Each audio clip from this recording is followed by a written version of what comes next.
How good a look is that? Oh, that is so much better. Good morning, Trainiacs. It's a very quiet one in the training tank right now. I don't know what that's about. It's not my tank, not my problem. Swim bag. Surprisingly, body actually feels not too bad after the swim yesterday. I have a theory that swimming is the be-all, end-all cure of jet lag prevention. Preventative medicine, preventative swimicin. We are Coach Patless today, so I don't know what the workout has in store. He's in Nice, France for the week, having some quality spandex time with Jared. I don't blame him. Because in exactly 2 hours, full they're getting, power. in Full 2 power, hours, Jacques. they're getting cut. That's Jacques, and he's the third guy that's swimming the river with us. He's gonna violate my floaty pants to give him a try.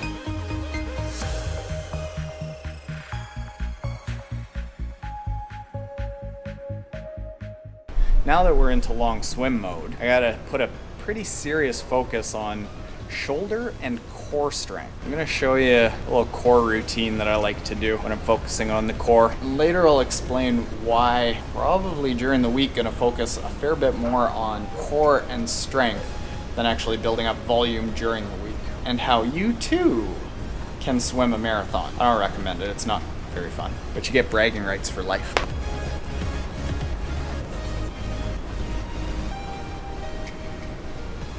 Right, all power right here. So what I'm about to do here is called the Core 1 routine.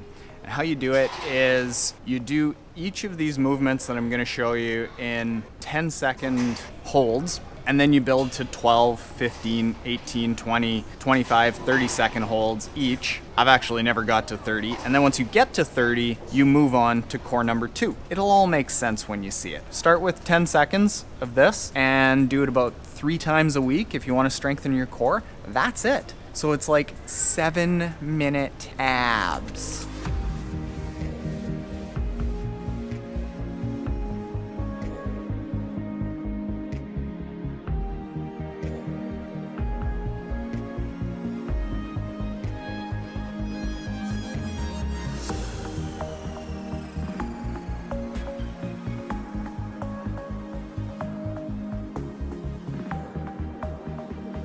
And that's it. That's ab routine for the day.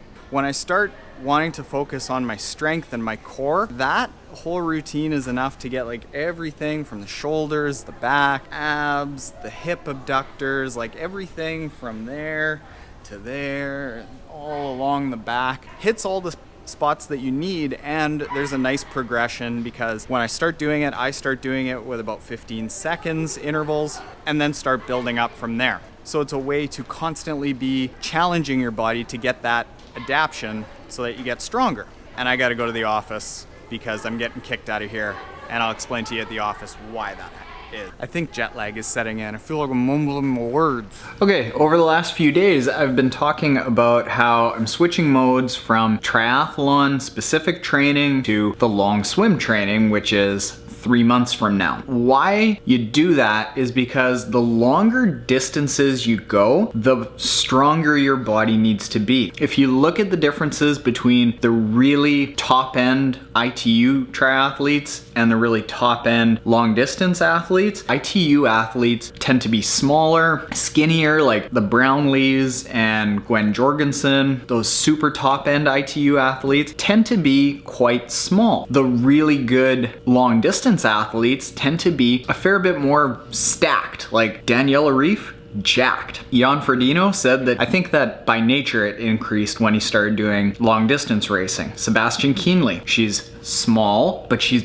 built. I mean, we're talking big, relatively speaking, for triathletes, but when you compare them to the really wispy, thin ITU athletes, long course athletes tend to be a fair bit bigger, broader, more muscular. The longer you go in distance, the stronger your body needs to be to handle that pounding over a number of hours. And the same is gonna go for me with the long swim. What I found 4 years ago, whenever it was that I did the previous long swim, swimming for an hour or 2 hours in the pool is like easy peasy compared to going 3, 4, 7, 8, 10 hours in open water, because there's just so many more repetitions of the same movement that all those little micro movements start breaking down any deficiencies that you have in your body if it isn't strong enough. So in my case, when I started training for the long swim last time, my lower back got really sore at around an hour and 45 minutes in my training. So my lower back was sore and my shoulders were starting to get kind of a little bit pinchy. So instead of even really focusing on the shoulders much, all we focused on was the core and then just a little bit of shoulder stability, so that as I swam and took thousands and thousands of strokes, my core was going to be strong enough to keep my body aligned and not start doing those little micro movements that created the sore back. And it worked. So that's part of the reason why when people start going up to longer distance races, you've also got to think about increasing your training in core work, stability work, strength work earlier in the season to make your body strong enough to handle the pounding that's going to come in race season. So the workload becomes like exponentially bigger when you start getting into the longer distance stuff. Well, I wanted to say that Jacques, third dude that's doing the long swim with us, he's actually not going to be doing the swim with a wetsuit as far as what he says right now. I think he's gonna buy the Xterra Lava pants. He used to be actually under 21, I think top 30 in the world ITU distance racer, really good at duathlons. Most of their swims weren't with a wetsuit, so he's not really used to a wetsuit. Probably would have been about 10, 12 years ago. They didn't have the high-end wetsuits that they've got right now, so he doesn't have a very good wetsuit. He hasn't raced in a bunch of years, and he doesn't want to go and spend $700 to $900 on this crazy high-end wetsuit just so he can have flexible shoulders. And in my case, I'm actually thinking about either purchasing a new wetsuit with extremely flexible shoulders like a Roka, or going with the old Roka Maverick that I used for the last marathon swim that's a little bit chewed up in the armpits. Just because the Hoob wetsuit that I've got currently, that is my go-to during racing, the shoulders are flexible, but it's still a really tight fit so the wetsuit doesn't carry very much water, and that really tight fit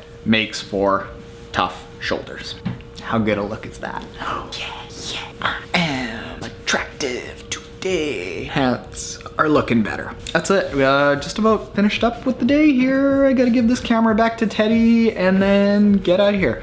I got an idea for having a camera on the bike still. I'm gonna work on that on the way home. I think I got something just creamy smooth worked out for the bike now. Now that it's not minus a zillion in Winnipeg, I think it's actually 6 degrees. I can show my gorgeous face while I'm on the bike. I look good when I'm biking. Oh, that is so much better. I don't know about you, but to me, this is an absolute dream. My name is Triathlon Taren, and I approve of this GoPro setup. All right, I gotta keep my eyes on the road.